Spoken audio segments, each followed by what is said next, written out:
Indianapolis, Indiana.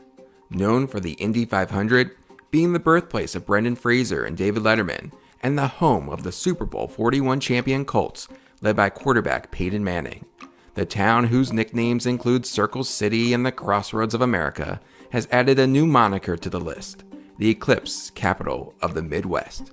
For an entire weekend in April, Indiana's capital will host a series of events, all centered around one extraordinary show, taking place millions of miles up. Mark your calendars, America, a total solar eclipse is headed our way.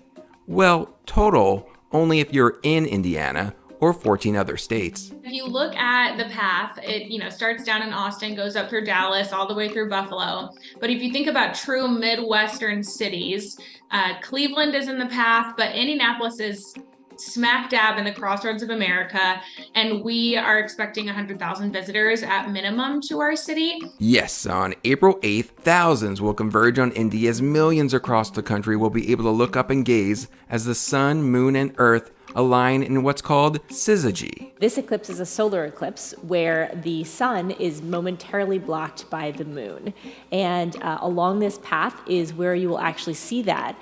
And not just see that action, but then once the moon is completely covering the sun, you will see the sun's outer corona or atmosphere. And that's where our origins of space weather come from. This is a rare event. It will only be the second time in 7 years that the continental United States will experience a total solar eclipse, when the moon completely blocks the face of the sun, darkening the sky. In this path, there are 31.5 million people who live in that path, and around 200 million who live within a few hours' drive of that path. And the entire continental United States, as well as parts of Alaska and Hawaii, will be seeing a partial eclipse. So that's about over 300 million people will experience a part of this celestial event. And if you remember the total solar eclipse from 2017, same rules apply here. Don't look directly at it, and those rules apply to everyone. So you'll need solar viewing glasses or a handheld solar viewer to safely witness the eclipse to prevent eye damage. And thinking it's okay to look at it via your camera, telescope, or binoculars? Think again. You'll need solar filters to use those devices. But there is a time when it is safe to look directly at the sun without any eye protection, and that's during the brief total phase. During the totality itself, which can last up to 4 minutes in different parts of the US, you don't need the glasses. You can actually look at the sun for the only time during the daytime, and you will see that beautiful coronal image that Kelly just shared. However, before and after, as the moon is eclipsing the sun, in order to witness this event and to see the spectacular Bailey's beads that happen just as you see the craters of the moon, right as the moon is fully covering the sun, in order to appreciate all of that phenomenon, you need these glasses. Now, if you don't live in Indiana, Texas, Oklahoma, Kentucky, Pennsylvania, Maine, or any one of the 15 states in the 115-mile wide path of totality, you're not out of luck, because you may still be able to see a partial eclipse, where the moon covers most but not all of the sun. But you still need special glasses for that too. However, if you are determined to see the total solar eclipse, how about viewing it at 30,000 feet? Delta and Southwest are offering flights that pass through the path of totality. You may be asking, is there a demand for such a thing? You bet. Delta added a second path of totality flight after the first one sold out. Southwest, meanwhile, partnered with Omni Hotels for a celebration sweepstakes. The lucky winner flying on a plane predicted to be in the eclipse path and then staying in a custom-designed hotel room inspired by the celestial event.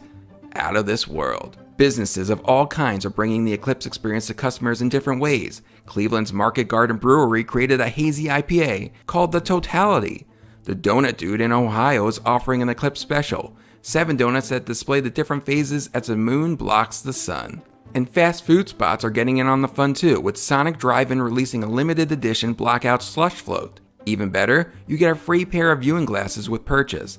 Now back in Indianapolis, Claire Clark from Visit Indy touts the city is within half a day's drive to half of the nation's population, and they are preparing for eclipse enthusiasts from Cincinnati, St. Louis, Madison, Wisconsin, and other big cities to come and partake in their celebrations. If you want to kind of take in the eclipse in an arts and culture lens, you can go to Newfields, which is our 152-acre museum. Astronomy fans who also enjoy sports can camp out at Indy's Motor Speedway, where NASA will be on hand to live stream the eclipse, along with the family of Purdue alumnus Neil Armstrong, the first person to walk on the moon. We're no stranger to hosting large-scale events.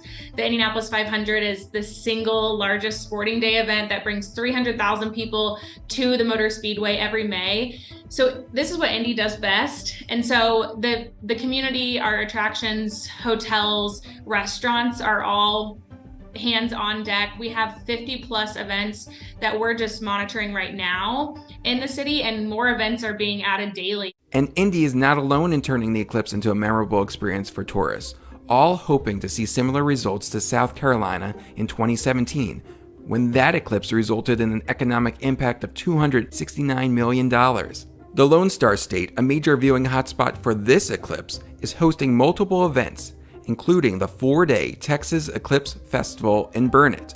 Morrilton, Arkansas has an eclipse concert series, and rising country music singer Dylan Marlowe is performing a post-eclipse concert in Rochester, New York. The path of totality is certainly the place to be. Airbnb saying it's seen an increase of 1,000% in stays along the path, and Expedia reporting top cities are seeing massive spikes in hotel searches, up to 1,100%. And right there, in the top 5, is that Eclipse Capital of the Midwest, Indianapolis. The eclipse won't be coming through Indianapolis again until 2153. So this truly is a once-in-a-lifetime opportunity, and our proximity to all of those larger markets and how people can truly take a weekend or take a day trip to Indianapolis is what's making us really hopeful about the influx of visitors we're going to see on April 8th.